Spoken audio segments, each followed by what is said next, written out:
，Su-57配装 K-77M 导弹可能会提升中国的购买兴趣。那么中国军方能看上这款比较先进的空对空导弹吗？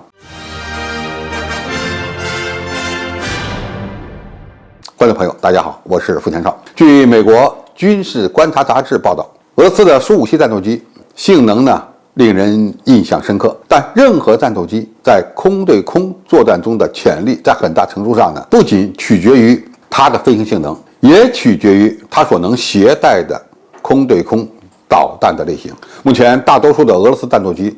包括Su-35空中优势战斗机以及Su-30多用途战斗机，都依赖于冷战时期服役的 R-27空导弹的现代化改进型，以及性能更胜一筹的 R-77空导弹。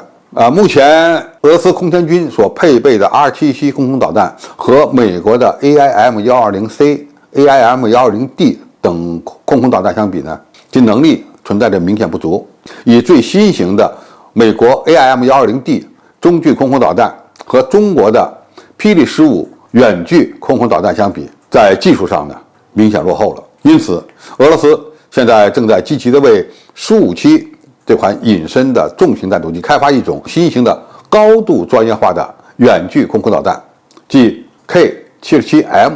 空导弹。如果这款导弹装备了Su-57，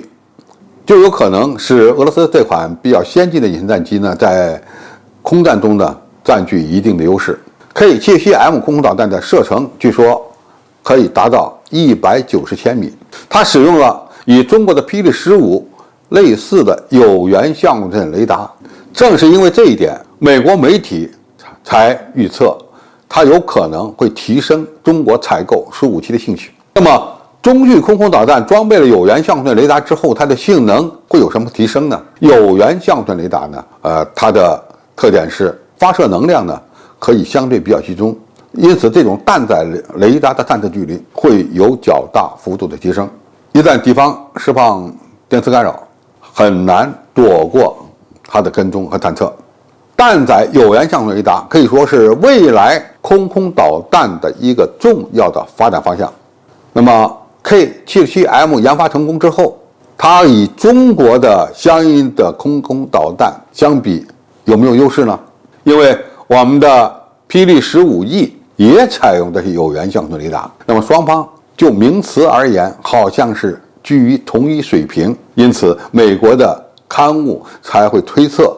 由于俄罗斯开发出了这种新型的空导弹配装在Su-57上，因此中国就有可能会引进。那么实际的情况会像美国的刊物所推测的那样吗？首先我们来看看霹雳15和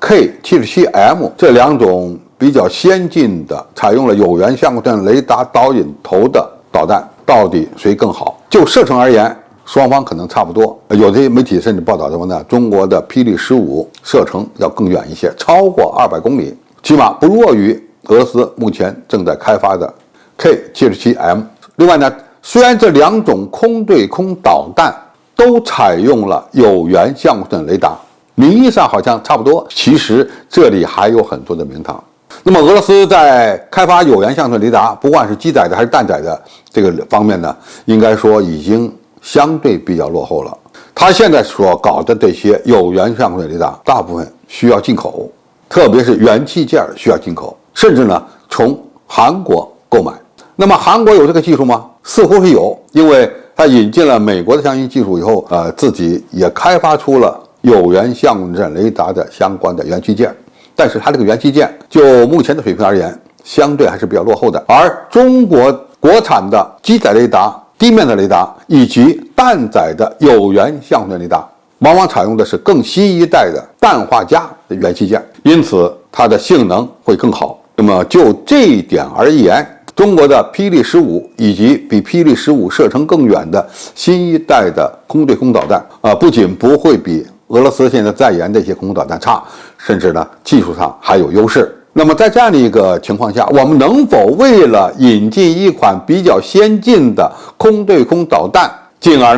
购买Su-57隐身战机呢？我想这种可能性不大。那么现在我们国家自行开发的隐身战机，无论是在隐身性能、载弹量、航程以及它携带的机载武器的综合性能呢，都要比俄罗斯强一些。在这样的情况下，我们会把更多的资源、更多的经费投放在大量生产国产先进隐身战机和先进空空导弹上，而不会花钱引进技术水平相对落后一点的俄罗斯的装备。这个我个人看法应该是一个大概率事件。好，今天介绍就到这里，我们下期再见。